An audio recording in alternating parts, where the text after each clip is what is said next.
The president's Twitter account posted the other day, you want to bring down inflation, let's make sure the wealthiest corporations pay their fair share. How does raising taxes on corporations reduce inflation?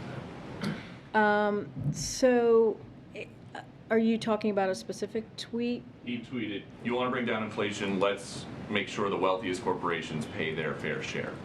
Look, we have talked about this past year about making sure that the wealthiest among us are paying their fair share.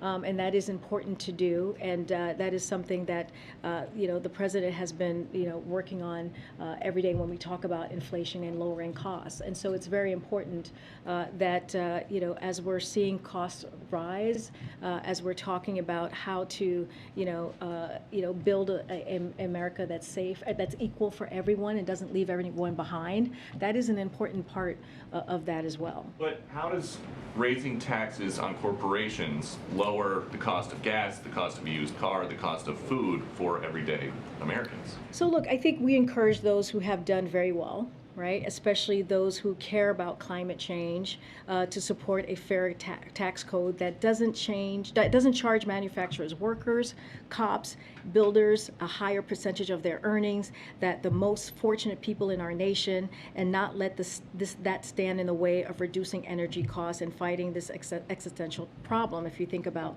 that as an example. And to support basic collective bargaining rights as well, right? That's also important. But look, it is,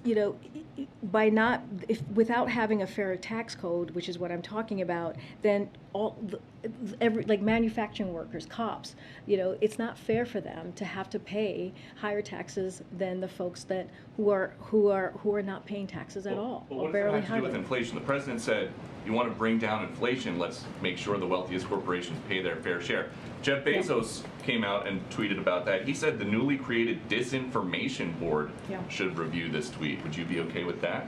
Look, it's not a huge mystery why one of the wealthiest individuals on earth, right, opposes an economic agenda that is for the middle class, that cuts some of the biggest costs families face, fights inflation for the long haul, right? And that's what we're talking about. That's why we're talking about lowering inflation here, and adds to the historic deficit reduction the president is achieving by asking the richest taxpayers and corporations to pay their fair share.